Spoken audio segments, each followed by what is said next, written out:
kita kaji, kita bahas menjaga lidah ini. Karena apa? Lidah itu bagaikan racun. Lidah itu sangat berbahaya sekali. Ya. Apabila tidak mampu mengendalikan lidah, maka banyak anak usia dini menjadi korban dari ucapan-ucapan yang dikeluarkan baik oleh bapaknya maupun oleh ibunya. Dan dampak yang sangat berbahaya jika terus-menerus anak mendengarkan ucapan yang buruk, ucapan yang jelek, terlebih lagi hinaan, maka anak akan jatuh kepercayaan dirinya. Dan kalau anak sudah jatuh kepercayaan dirinya, sama saja bunda dan bapak telah membunuh masa depan anak tersebut.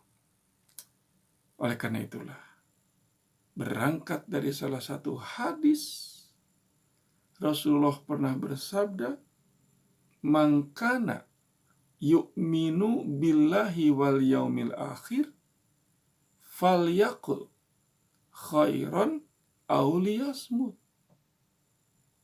Ini Rasul telah mengingatkan kepada kita, terlebih kepada para bunda yang dianugerahkan anak-anak.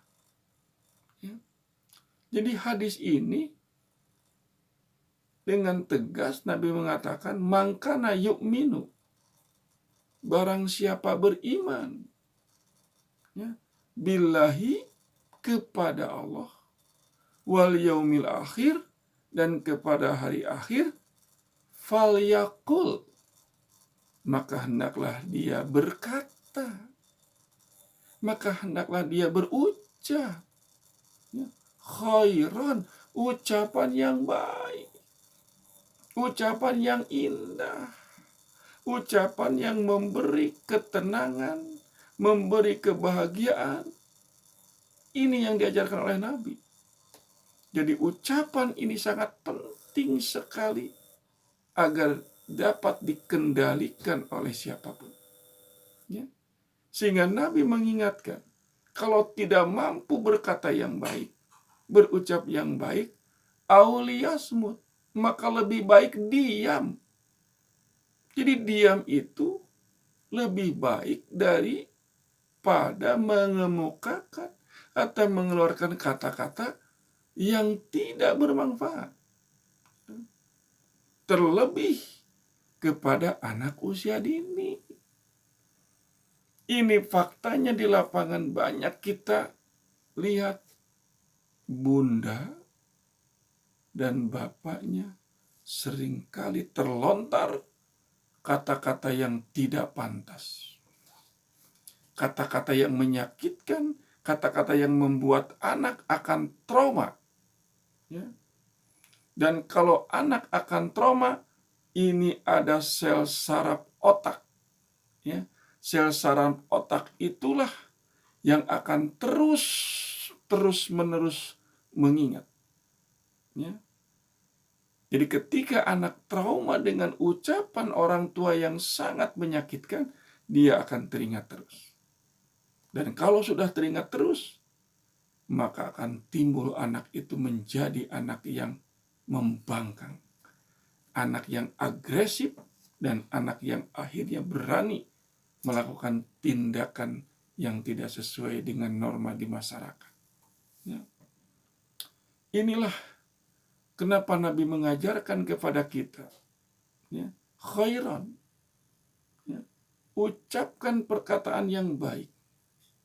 Artinya, satu lontaran yang disampaikan kepada anak, kata-kata yang buruk, kata-kata yang menjadi racun, contoh kecil, Misalnya bunda atau bapak mengatakan, dasar anak bodoh, dasar kamu anak pemalas, dasar kamu bandel. Itu ucapan-ucapan yang sangat berbahaya dilontarkan oleh seorang ibu atau seorang bapak kepada anak yang masih kecil. Ya. Dan ingat bahwa ucapan itu adalah doa. Maka jangan sekali-kali terlontar kalimat yang tidak pantas kepada anak kita. Bahwa ucapan yang tidak pantas kepada anak kita, anak tersebut akan menjadikan dia rendah diri.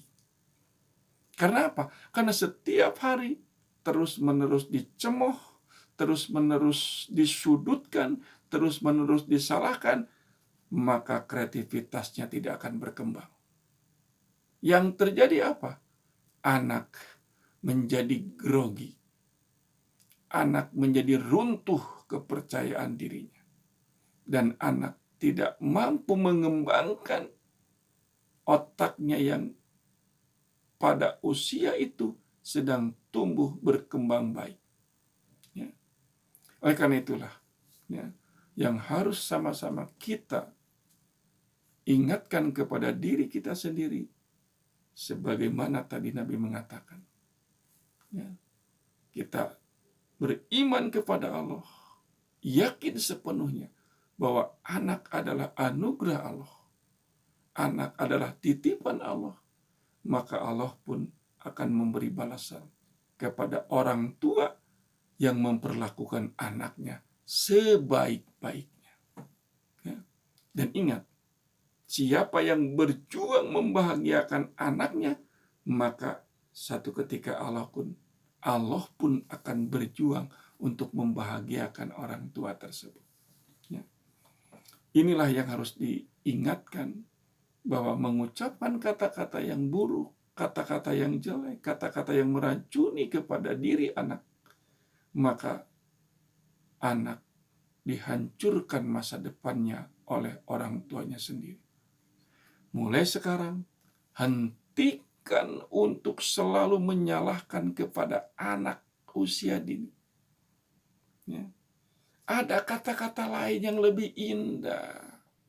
Ada kalimat lain yang lebih terdengarnya enak oleh anak dan akan sangat berpengaruh kepada otaknya dan perkembangan mental. Ya. Wajar ketika anak misalnya dia marah-marah karena diperlakukan oleh kakaknya ya, dengan tidak pantas. Wajar. Maka kembali orang tua harus memperingatkan kepada kakaknya dan bagaimana juga sikap adiknya. Inilah kebijakan orang tua, harus pandai menempatkan ya, sikap yang bijak ketika kita mempunyai anak yang bertengkar di rumah. Demikian pula ketika dia bertengkar atau berkelahi dengan temannya di sekolah atau di temannya yang ada di rumah, ya, pertengkaran mereka itu tidak akan lama. Dan ini saya alami. Ya. Ada anak di kelas berkelahi karena memperebutkan mainan. Yang seorang tidak mau diambil, yang seorang memegang, kedua-duanya saling tarik. Dan yang satu langsung memukul, tetapi yang satu lagi tidak mau kalah, saling pukul. Di sini peran sebagai seorang guru yang saya alami ya, harus sama dengan apa yang Bapak dan Ibu lakukan di rumah. Maka saya dudukkan kedua anak itu. Ya, saya katakan kepada keduanya, kalian sayang tidak kepada teman? Ya. Diam keduanya. Pelototan dua-duanya sama Bapak. Kalian sayang tidak kepada teman? Ayo katakan. Takut kalau sudah mata keluar, baru mengatakan, sayang Pak. Udah, Kalau sayang, sekarang saling bermaaf-maafan. Dan anak hebat adalah anak yang lebih dulu meminta maaf. Dan yang lebih hebat lagi, orang yang memaafkan. Ya, setelah dikatakan begitu, ya, anak tersebut bersalamat. Kemudian saya katakan harus saling berangkulan. Maka keduanya pun saling berangkulan. Dan saya katakan, jangan sekali-kali lagi kalian bertengkar dan berkelahi hanya karena memperebutkan mainan. Ini mainan bukan milik kalian, tapi mainan milik sekolah. Kenapa kalian mesti bertengkar? Maka siapa yang lebih dulu memberi kesempatan bermain kepada temannya, itu anak yang hebat. Itu anak yang jempol. Bapak bangga memiliki anak yang lebih dulu memberikan mainan kepada temannya.